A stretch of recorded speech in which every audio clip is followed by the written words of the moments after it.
नमस्कार भाइयों बहनों एवं मेरे प्रिय दर्शकों। आप सभी लोगों का स्वागत इस वीडियो में। आप सभी के लिए काफ़ी बड़ा अपडेट आ चुका है जो कि असम राज्य से आया है। भारत के असम राज्य के अंदर यहाँ पर पीएससी पब्लिक सर्विस कमीशन के अंतर्गत दो तरह के पोस्टों पर 345 वैकेंसियां निकाली गई हैं जो कि एक गवर्नमेंट जॉब रहेगी गवर्नमेंट ऑफिस में। तो ये वीडियो आप सभी के लिए काफ़ी खास रहेगा दोस्तों। आपको बता दूं कि असम राज्य, भारत के असम राज्य में यहाँ पर गवर्नमेंट ऑफ असम के अंतर्गत आने वाले जितने भी विभाग हैं उनके अंदर जो भी काम होते हैं, जो भी ऑफिस में काम होते हैं, उनके अंदर यहाँ पर दो तरह के पोस्ट है जिनके ऊपर उनको रिक्रूटमेंट करनी है। वो लोग चाह रहे हैं वो आपके असम राज्य में अपने गवर्नमेंट के ऑफिसेज में आपके असिस्टेंट इंजीनियर और जूनियर इंजीनियर्स को रिक्रूट करना चाह रहे हैं जो कि 345 लोगों को रिक्रूट कर रहे हैं। यानी यहाँ पर ऑल इंडिया बेस पर रिक्रूट कर रहे हैं दोस्तों। काफ़ी बड़ा अपडेट है, आप ध्यान से समझना सारी बातें।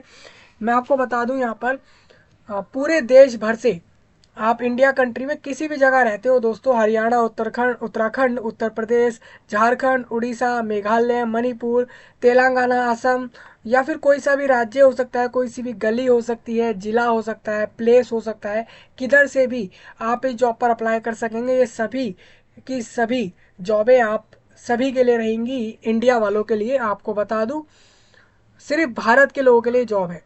और अगर आप इसको दूसरे किसी जगह से देख रहे हैं, अगर आप भारत के अलावा किसी दूसरे कंट्री से देख रहे हैं, तो आपको बताना चाहूँगा कि आप इसको ज़रूर शेयर करें उन लोगों तक जो भी आपके कांटेक्ट में हो, कनेक्ट में हो, आपके भारत के लोग, जिससे कि उन तक ये जानकारी समय से पहुंच जाए और वो लोग इस जॉब पर अप्लाई कर पाएँ जो कि इसके लिए एक्चुअल में एलिजिबल होते हैं।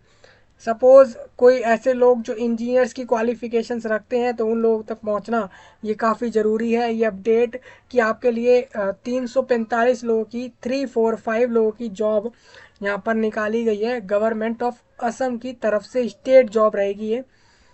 सारी बातें हम जान लेते हैं, यहाँ पर जानकारियाँ समझ लेते हैं इसके बारे में। नोटिफिकेशन आ चुके हैं, दो पोस्टों के अलग अलग नोटिफिकेशन रिलीज़ करे हैं असम गवर्नमेंट ने, या फिर आप कह लीजिए असम पीएससी यानी आपके पब्लिक सर्विस कमीशन के विभाग ने अलग से दो नोटिफिकेशन रिलीज़ करे। आपको बताया है दोनों के बारे में। उसके अंदर एलिजिबिलिटी दी है, क्वालिफिकेशन दी है, सैलरी बताई है, क्या काम करना है उस पोस्ट पे वो बताया गया है, सिलेक्शन प्रोसीजर बताया है, फॉर्म के डेट्स बताए हैं, फॉर्म का फीस है या नहीं है या फिर क्या है, सारी जानकारियाँ दी गई है उस नोटिफिकेशन में जिसको आपको मैं यहाँ से बता रहा हूँ। सबसे पहले आप देखिए दोस्तों, असम के पब्लिक सर्विस कमीशन का मेन वेबसाइट है दोस्तों। अगर असम अपना पीएससी के अंदर कोई भी रिक्रूटमेंट कर रहा है, यानी ग्रुप ए और ग्रुप बी में कोई भी पोस्ट पर जब भी रिक्रूट करेगा तो वो अपने इसी वेबसाइट पर रिलीज़ करेगा। जैसा कि यहाँ पर अलग स्टेट्स में भी होता है, चाहे वो इंडिया के हों। अब मैं देश की बात कर रहा हूँ तो इंडिया कंट्री की स्पेशली बात कर रहा हूँ, तो दूसरे राज्यों में भी सेम इस तरीके से आपके अलग अलग कमीशन बनाए गए हैं।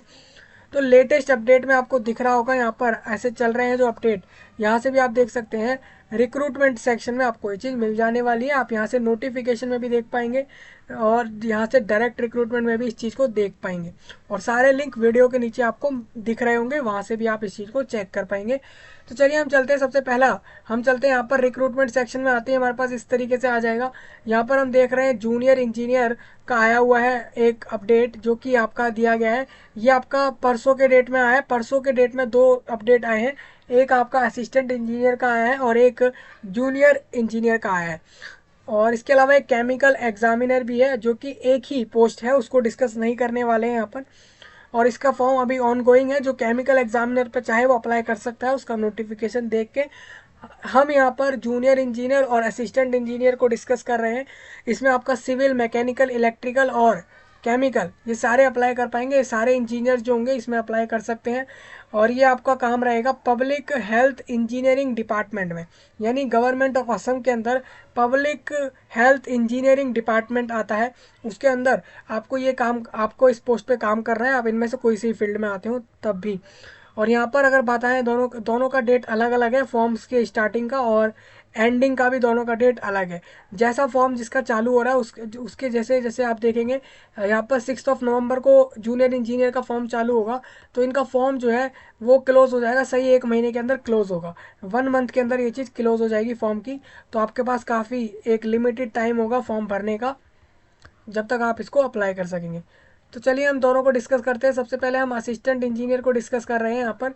ये आपका नोटिफिकेशन है, आप देखेंगे यहाँ पर, तो ये एम्स में जो आपका असम है, असम में गुवाहाटी नाम की जगह है दोस्तों, वहाँ पर ये वहाँ से ये नोटिफिकेशन रिलीज़ करा है। यहाँ पर आप देखेंगे तो फ्रॉम इंडियन सिटीजन्स देख सकते हैं, इंडियन सिटीजन्स यानी कि भारतीय नागरिक इस पे अप्लाई कर सकते हैं, मतलब असम राज्य के लोगों के अलावा दूसरे राज्य के लोग भी इस पे फॉर्म पे अप्लाई कर सकते हैं इस जॉब पे। आर्टिकल 5 से 8 तक जो दिया गया है, जो संविधान है आपके, कॉन्स्टिट्यूशन है इंडिया के, उसको रीड करिए, उससे आपको इसके बारे में पता लग जाएगा। दूसरा यहाँ पर बोला है post under government, Assam government के अंदर आती हैं सारे पोस्ट, यानी कि अगर आप बात करें आपको सैलरी कौन देगा, असम गवर्नमेंट देंगे। उसके अलावा यहाँ पर आपका जो भी काम रहेगा वो किसके अंडर रहेगा, वो असम गवर्नमेंट के अंडर रहेगा, और यानी स्टेट गवर्नमेंट का काम रहेगा। लेकिन यहाँ पर आप इसमें फॉर्म पे अप्लाई कहीं से भी कर सकेंगे देश भर में, ये आपके लिए अपडेट है। और यहाँ पर आपको फिर सैलरी के अलावा जो भी फ़ायदे दिए जाएंगे, जो एक अपने कर्मचारी को असम गवर्नमेंट देती है ग्रुप ए और बी में, पीएससी में, वो वहाँ पर आपको भी देगी, जो भी आपके पोस्ट पर एप्लीकेबल रहेगा। असिस्टेंट इंजीनियर में आपको अगर सिविल इंजीनियर होंगे, मैकेनिकल इंजीनियर, इलेक्ट्रिकल और केमिकल इंजीनियर्स होंगे तो सभी अप्लाई कर पाएंगे। 81 वैकेंसी टोटल रहेंगी। रिजर्वेशन ऑफ पोस्ट की बात करते हैं, किस कैटेगरी में कितनी वैकेंसी है, तो असिस्टेंट इंजीनियर जो सिविल वालों की है वो 43 लोगों को लिया जाएगा ओपन कैटेगरी से, और उस 43 में से भी 13 जो रहेंगी वो महिलाएं होंगी, यानी कि 43 में से 13 वैकेंसी डायरेक्ट महिलाओं को दी जाएंगी। यहाँ पर रिजर्व फॉर ओबीसी वालों के लिए अगर देखें, यानी कि अदर बैकवर्ड कास्ट में 23 वैकेंसियाँ हैं, 23 में से 7 महिलाओं को जा रही हैं यहाँ पे। और रिजर्व फॉर एससी यानी कि अनुसूचित जाति में 2 वैकेंसियाँ हैं, 2 में से 1 महिलाओं की हो जाएगी और 1 आपके पुरुष की हो जाएगी। दूसरा एसटीपी आपका कास्ट है, मैं इसके बारे में नीचे बताने वाला हूँ क्या है इसका फुल फॉर्म। और एसटीएच इनके लिए अलग अलग है, आप देख सकते हैं, एसटीपी में नहीं है, एसटीएच में है, असिस्टेंट इंजीनियर सिविल वालों के लिए। यहाँ से आप देख सकते हैं, तो टोटल सिविल वालों की इंजीनियर्स के लिए यहाँ पर असिस्टेंट इंजीनियर में 71 वैकेंसी है, और वुमेन की उसमें वुमेन की 22 हो जाएंगी। यानी ये अगर 22 देखें हम इसमें, तो ये आपका 30% वैकेंसी महिलाओं की हो जाएंगी। Post reserve for disability and type of disability की बात कर लेते हैं, तो सबसे पहले अगर आप टोटल नंबर्स अगर बात करें तो 5 वैकेंसी है। टाइप ऑफ डिसेबिलिटी अगर आपको नहीं दिखता है या कम दिखता है तो आपके लिए 2 वैकेंसियाँ हैं। अगर आपको हार्ड ऑफ हियरिंग सुनने में ज़्यादा प्रॉब्लम होती है तो 1 वैकेंसी है। और इंटेलेक्चुअल डिसेबिलिटीज़ है, अगर आपको स्पेसिफिक लर्निंग डिसेबिलिटी है और मेंटल इलनेस है, तो आपकी 2 वैकेंसियाँ हैं। तो टोटल अगर बात करें यहाँ पर एक्स सर्विसमैन की यहाँ पर 2 वैकेंसी, यानी कि नेवी, आर्मी या फोर्स से, एयरफोर्स से लोग आकर अगर यहाँ पर फॉर्म पे अप्लाई करते हैं तो उनकी 2 वैकेंसी उनके लिए फिक्स है। असिस्टेंट इंजीनियर मैकेनिकल की बात कर लेते हैं यहाँ पर, तो उनकी वैकेंसी यहाँ पर सिर्फ 4 है, जिसके अंदर आपको 1 महिला की रहेगी। यानी आप देखेंगे तो यहाँ पर डिसेबिलिटी वालों की नहीं है। इलेक्ट्रिकल इंजीनियर में आपकी देख सकते हैं वैकेंसी, और केमिकल में देख लेंगे तो असिस्टेंट इंजीनियर में सबसे ज़्यादा सिविल इंजीनियर को जॉब दी जाएगी, बाकी आप समझेंगे यहाँ से।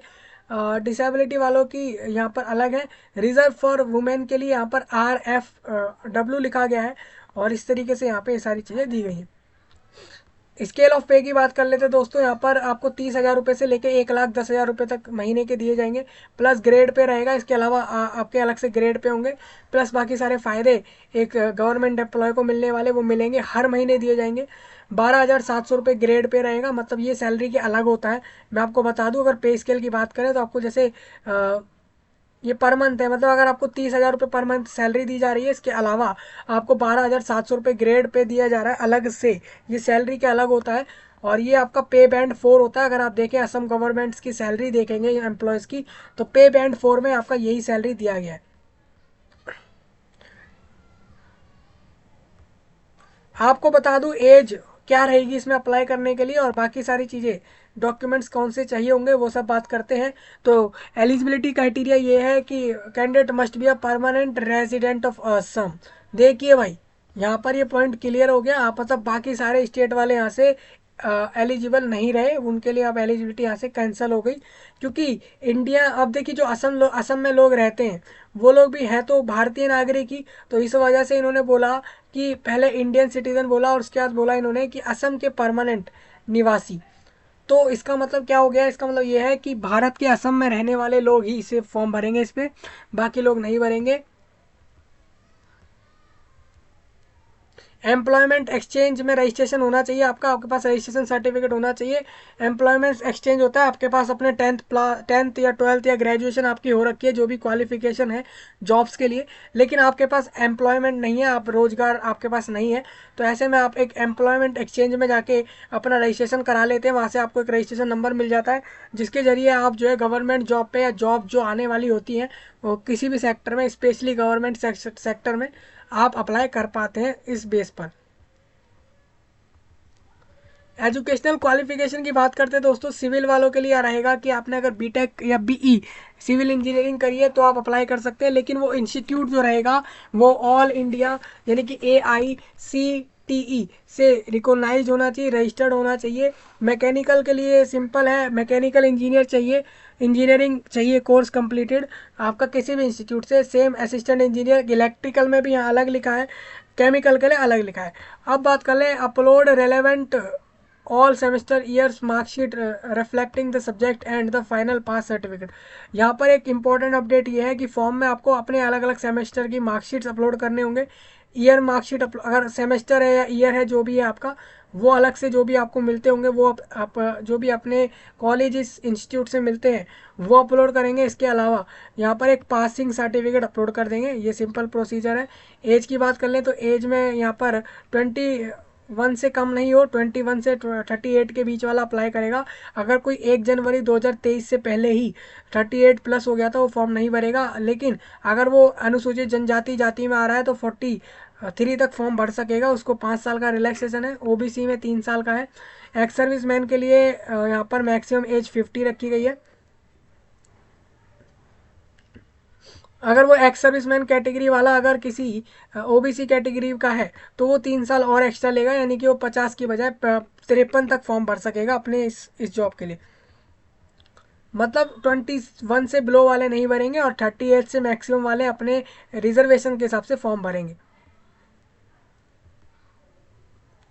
एज लिमिट आपकी क्लास 10th के सर्टिफिकेट से चेक होगी। 10th का सर्टिफिकेट आप मतलब एज लिमिट जैसे कि आप देखिए आपके 10th में जो भी आपका मार्कशीट होगा उससे यहाँ पर ये चेक कर लेंगे कि आपकी एज क्या है, वही एज वहीं से आपकी एज चेक होगी। मतलब मैं कहना ये चाह रहा हूँ अगर आप 1 जनवरी 2023 से पहले उस डेट के हिसाब से जो भी एज है आपकी वही चेक करने वाले हैं यहाँ पर इस रिक्रूटमेंट के लिए। दूसरा यहाँ पर यह है कि डिसेबिलिटी कैटेगरी वाले जो कैंडिडेट रहेंगे उनके पास सर्टिफिकेट जरूर हो अपने डिसेबिलिटी का। अगर कोई स्टेट ऑफ असम यानी असम राज्य के अंदर कोई सरकारी कर्मचारी होंगे यानी कि गवर्नमेंट एम्प्लॉयज़ होंगे तो उनके लिए बोला गया है कि वो एनओसी ज़रूर सबमिट कर दें। एनओसी मतलब ये रहेगा कि आपको जहां आप काम कर रहे हैं उनको कोई ऑब्जेक्शन नहीं है कि आप इस पोस्ट पे अप्लाई कर रहे हैं। नो ऑब्जेक्शन सर्टिफिकेट होता है। मैं आपको दोबारा यहाँ से पॉइंट क्लियर करना चाहूँगा।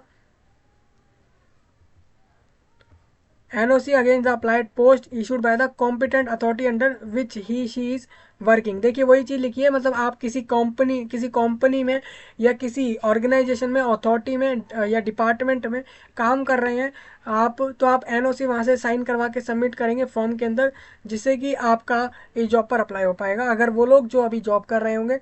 स्मॉल फैमिली नॉर्म्स, बाकी ये पॉइंट है कुछ इसमें बात करते हैं फॉर्म के डेट्स की। तो असिस्टेंट इंजीनियर में आपके लास्ट डेट रहेगी 2 दिसंबर लास्ट डेट है फॉर्म की, और पेमेंट की 4 दिसंबर रहेगी। एप्लीकेशन फ़ीस की बात कर लें यहाँ पर तो फॉर्म का फ़ीस क्या लिया जा रहा है भाई, यहाँ पर फॉर्म का फ़ीस जो है यहाँ पर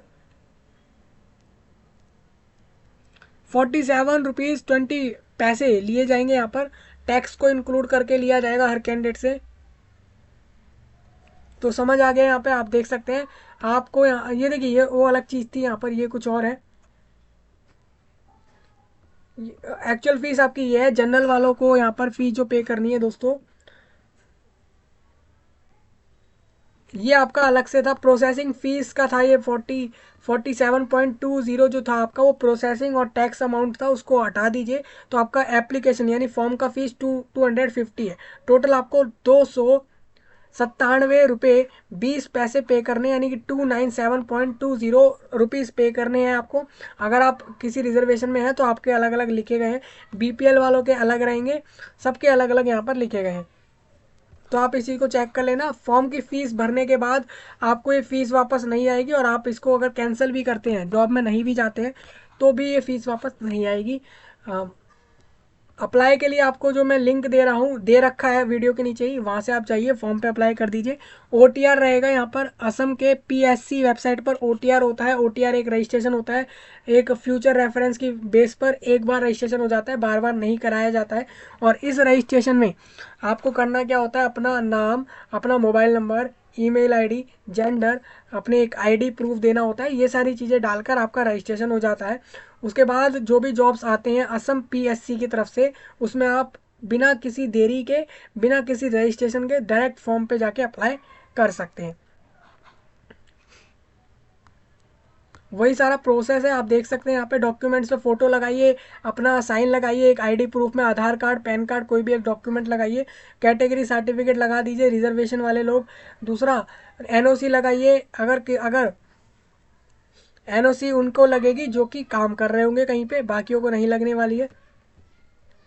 सारे पॉइंट यहाँ से क्लियर हो गए आपके।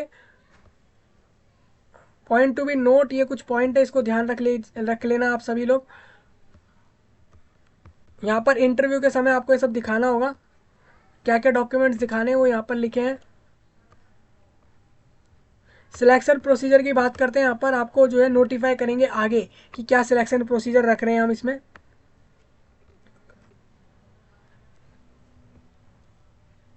यहाँ पर बोला गया है जितने नंबर, कितने, जैसे हमारे पास रिसीव होता है कि हमारे की फॉर्म ज़्यादा भरे गए, फॉर्म ज़्यादा भरे गए तो हम उस हिसाब से अपना सारा कुछ डिसाइड करेंगे।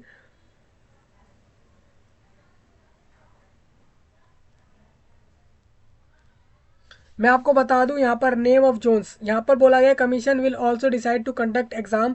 एग्ज़ाम कंडक्ट कराएगी जो कमीशन यहाँ पर, वो अलग अलग जोन में कराएगी। सिलचर, यहाँ पर सिलचर में, जोरहाट में, नागाउन, और इसके अलावा Tezpur district cover under the zone. Silchar के अंदर आपका हाइला हाइलाकांडी और करीमगंज और का काकर, ये जगहें आती हैं। काचर, और इसके अलावा आपका जोरहाट में गोलाघाट और डिब्रूगढ़, जोरहाट और माजुली और कराई दियो और शिवा सागर और तिनसुकिया और दीमा हसाओ, होजाई और नगांव, मोरी गांव, काबरी, अंगलोंग, वेस्ट कार कार्बी अंगलोंग, ये जगहें हैं दोस्तों आपकी। ये अगर बात करें, ये जोन जो आपके दिए गए, इन जोन्स के अंदर आपके ये सारे डिस्ट्रिक्ट्स आते हैं, ये जिला होते हैं। जैसे अगर बात करें यहाँ पर गुवाहाटी के अंदर आपके बारपेटा और बक्सा और कमरूप और कमरूप मेट्रो, ये सारी जगहें आपकी आती हैं। गुवाहाटी असम, असम के अंदर गुवाहाटी जगह पे सारी जगहें हैं, और इन जगहों पर आपका ये एग्ज़ाम होगा। ये एग्ज़ाम जो रहेगा, इन्होंने बोला कि हम एग्ज़ाम लेंगे यहाँ पर अलग अलग जोन वाइज लेंगे, और ये हम असम राज्य के अंदर इसको रखेंगे, और यहाँ जहाँ पर हम एग्ज़ाम लेंगे। इसमें भी इन्होंने क्या बोला है कि अभी वैकेंसी, अभी यहाँ पे फॉर्म भर जाने दीजिए लोगों का। जितने ज़्यादा लोग फॉर्म भर देंगे उस हिसाब से हम डिसाइड करेंगे कैसे हमें आगे प्रोसेस करना है।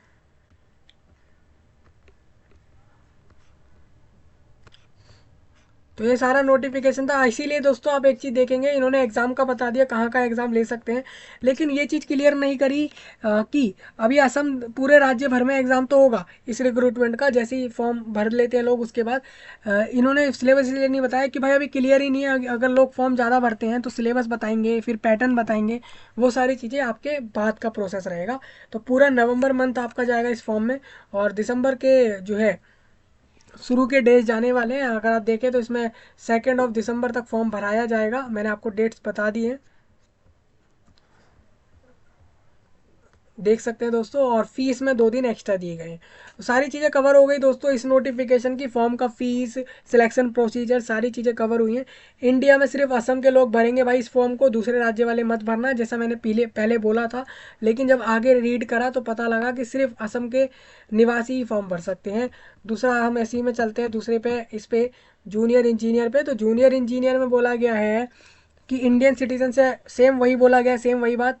लेकिन इन्होंने ये भी चीज़ बोली है कि आगे इन्होंने बोला है तो दोनों ही पोस्टों पर असम के लोग ही फॉर्म भरेंगे। जूनियर इंजीनियर पर भी सिर्फ 264 वैकेंसी यहाँ पर है, 264 यहाँ पर वैकेंसियाँ हैं। सिविल में वैकेंसी यहाँ पर कितनी है, सिविल में 212 वैकेंसी है, 66 वैकेंसी महिलाओं के लिए रहेंगी। कैटेगरी वाइज आप समझ लेना। डिसेबिलिटी वाले अपनी वैकेंसी यहाँ से समझ लेंगे, एक्स सर्विस मैन भी समझ लेंगे अपनी, जो है मैकेनिकल वाली और इलेक्ट्रिकल वाली सारी आपको यहाँ से समझनी होंगी। सैलरी की बात करते हैं भाई, इनकी जो जूनियर इंजीनियर रहेंगे उनको 14,000 से लेके 70,000 तक दिए जाएंगे एक महीने में सैलरी के तौर पर। अगर बात करें यहाँ पर 14,000 से 17,000, यानी आप समझ सकते हैं 14,000 ये अलग है और ये 8,700 रुपये अलग है। यानी 14 और ये 8, यानी आपको 23 से 25,000 रुपये कम से कम हर महीने मिल रहे होंगे यहाँ से। इस जॉब पर 23,000 आप ले सकते हैं कि 23,000 आपको कन्फर्म्ड मिलने वाले हैं इस पोस्ट पर, इस जॉब पर। एलिजिबिलिटी क्राइटेरिया यही है कि यहाँ पर असम के लोग अप्लाई करेंगे। आपके पास पीआरसी इशूड, एक असम के द्वारा पीआरसी एक डॉक्यूमेंट होता है, must produce PRC issued in Assam for educational purpose के लिए पीआरसी जमा करना ज़रूरी है। नहीं तो आप एम्प्लॉयमेंट एक्सचेंज वाला जो रजिस्ट्रेशन सर्टिफिकेट होगा वो आप लगाने वाले हैं। इनके बिना आप फॉर्म अप्लाई नहीं कर सकते दोस्तों। अगर आपने जैसे सिविल इंजीनियरिंग में ये रहेगा कि 3 साल का डिप्लोमा आपने करा हुआ होगा तो आप अप्लाई करेंगे। यहाँ पर 3 साल वाले डिप्लोमा वाले अप्लाई करेंगे इन सारे पोस्टों पर। एज एज यहाँ पर सेम रहने वाली है। एज यहाँ पर मिनिमम में 18 रहेगी, मैक्सिमम वही वाला रहेगा जो पिछले पोस्ट पर था। रिलैक्सेशन यहाँ से आपको रीड करना है, और इसके बाद यहाँ पर भी आपको एनओसी डालना पड़ेगा। इसमें अगर आप कहीं ना कहीं वर्क कर रहे हैं, करेंटली अभी आप जॉब कर रहे होंगे तो इसमें फॉर्म के डेट्स आप देख सकते हैं, 6 से फॉर्म भरेंगे और 5 दिसंबर तक फॉर्म भरेंगे लास्ट में। और 2 दिन इसमें भी फॉर्म की फ़ीस के एक्स्ट्रा दिए गए हैं। इसमें भी फॉर्म की फ़ीस सेम रहेगी हर कैटेगरी के हिसाब से। अप्लाई का प्रोसेस भी सेम है इसमें भी। ये डॉक्यूमेंट इंटरव्यू के समय चेक होंगे आपके। यहाँ पर भी आप देख सकते हैं सेम उन्हीं जगहों पर ये वाला एग्ज़ाम भी होगा।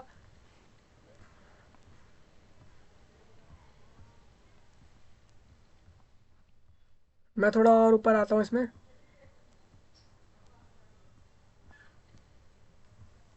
तो दोस्तों आपने देखा ये सारा कुछ, इसमें भी क्लियर नहीं है सिलेक्शन प्रोसीजर क्या एग्ज़ाम होगा या नहीं होगा। ये फॉर्म्स के पे डिपेंड करेगा कि क्या होने वाला है यहाँ पे। जहाँ तक आप मैं समझ रहा हूँ कि यहाँ पर एग्ज़ाम होगा, जैसे कि इन्होंने जोन पहले ही डिसाइड कर लिए हैं। एग्ज़ाम होगा, एग्ज़ाम के बिना तो रिक्रूटमेंट होगा नहीं है, ये तो यहाँ से क्लियर हो चुका है। और उस एग्ज़ाम के बाद ही आपको ये जॉब मिल रही होगी, और एग्ज़ाम का सिलेबस बाद में आएगा दिसंबर मंथ में। दोनों नोटिफिकेशन डिस्कस करने के बाद हम चलते इस पर। ये आपका है लिंक, इस लिंक में रजिस्ट्रेशन लिंक है, ये OTR का लिंक है दोस्तों। इसमें आपको करना क्या है, इसमें आपको असम के पब्लिक सर्विस कमीशन पे रजिस्ट्रेशन करना है। जैसा कि आपको अपना नाम बताना है, अपना जेंडर बता देना है। ट्रांसजेंडर का भी ऑप्शन रहा है, यानी कि वो लोग भी फॉर्म भर सकते हैं। डेट ऑफ बर्थ आपको बता देनी है यहाँ से। सिलेक्ट कास्ट, अपनी कास्ट बतानी है, जो भी आपकी कास्ट होगी वो यहाँ से बता देना। फादर नेम, ईमेल आईडी, सारी जानकारी यहाँ से आपको भर के रजिस्टर करना होगा, और उसके बाद आपको अपना फॉर्म भरने जाना है। अब ये डाउट रहेगा कि ये दोनों पोस्ट पे अप्लाई कर सकते हैं क्या। पोस्ट पे दोनों अप्लाई करेंगे, सेपरेटली अप्लाई करेंगे, सेपरेटली फ़ीस पे करेंगे। दोनों का प्रोसेस सेपरेटली करना है। अगर आप दोनों के लिए एलिजिबल हैं तो अप्लाई कर सकते हैं, सिर्फ असम के लोग। चलिए सारी जानकारी यहाँ पे कवर हो चुकी है। इसको फैलाइए जहाँ तक आप इस वीडियो को फैला सकते हैं लोगों तक, ये बताने के लिए कि असम के अंदर जॉब आ चुकी है आप सभी के लिए। दूसरा, कोई डाउट रहा हो कमेंट में आप बताइए इस वीडियो से रिलेटेड, और भी कोई भी जानकारी आपको लेनी हो आप कमेंट में बता सकते हैं। मिलेंगे आपसे नए टॉपिक में, तब तक के लिए आप सभी का धन्यवाद।